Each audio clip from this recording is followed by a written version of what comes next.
السلام عليكم ورحمة الله وبركاته.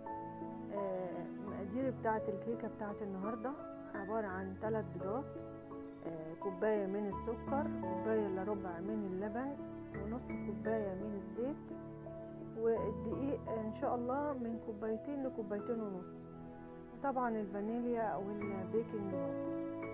في الخلاط هنضرب ال3 بيضات وكل المقادير بتاعتي، السكر واللبن والفانيليا والزيت، وكمان معلقة من الخل صغيرة.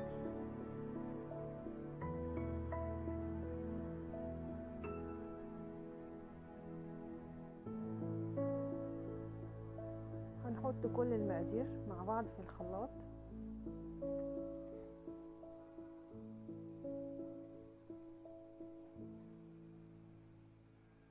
وكمان معايا الفانيليا والبيكنج باودر بيتحط مع الدقيق.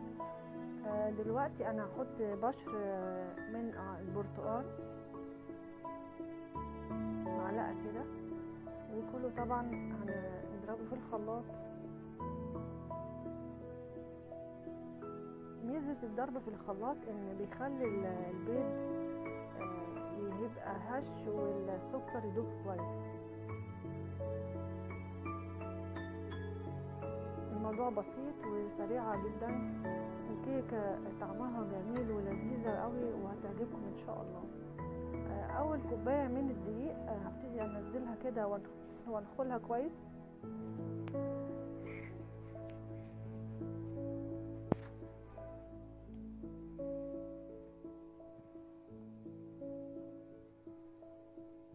طبعا في رشة ملح ما تنسوش بنحطها مع الدقيق.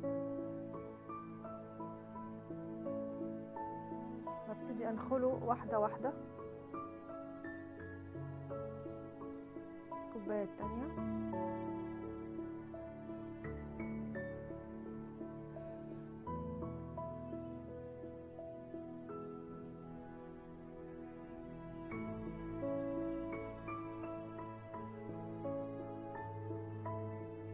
كده انا خدت كوبايتين بالظبط من الدقيق.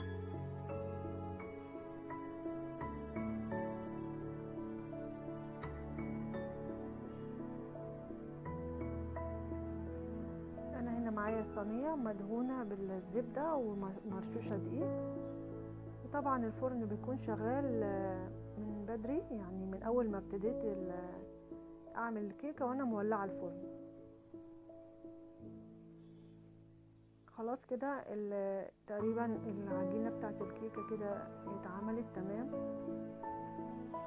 وهتخش الفرن ونشوف المرحله اللي بعد كده هنعمل ايه.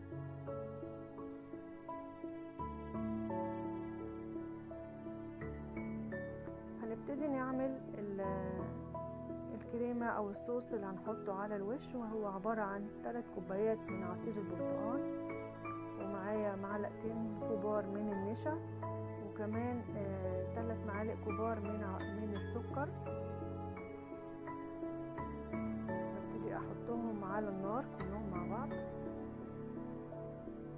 عصير البرتقال والسكر والنشا.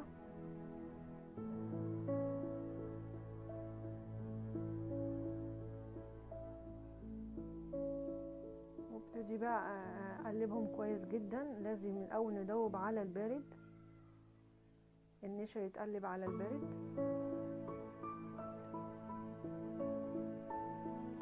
عشان نضمن ان هو ما يتكتلش على النار.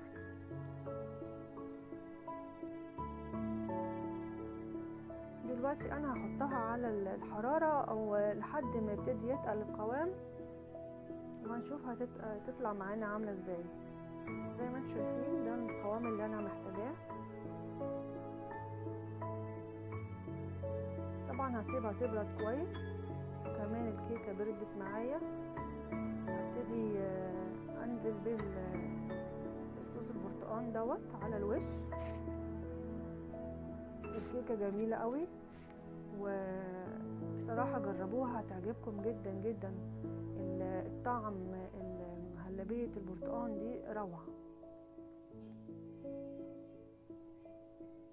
لازم طبعا يكون بردت، والكيكه بارده وساقعه عشان يقف عليها الصوص وما ينزلش ويسيح. معايا كمان كريم شانتيه انا بزين بيه، هعمل كده وردات بسيطة.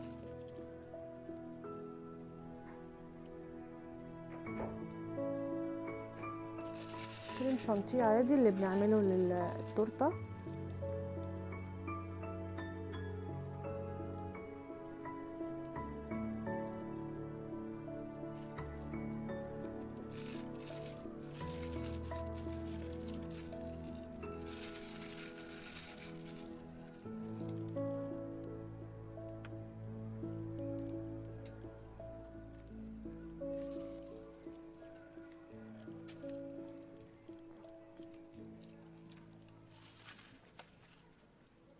وابتدي كمان ازين بشرايح من البرتقال كده للزينة، يعني بيبقى شكلها حلو قوي.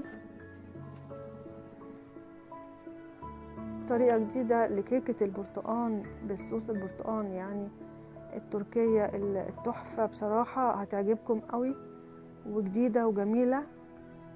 ان شاء الله تجربوها وتنال رضاكم. اتمنى اللي بيشوف قناتي لاول مرة يدوس على السبسكرايب وتفعيل الجرس عشان يوصل لكم الاشعارات باذن الله، وتشوفوا معايا كل الفيديوهات اللي بقدمها. وما تنسوش اللايك يا بنات للفيديو علشان يترفع على اليوتيوب كويس.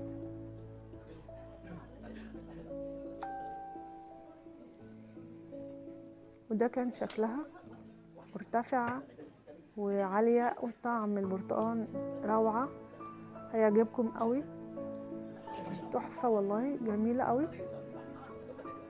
طبعا هي دخلت التلاجة وساقعة، وطبعا لذيذة جدا وهتعجبكم جدا. شايفين مرتفعة وحلوة ازاي؟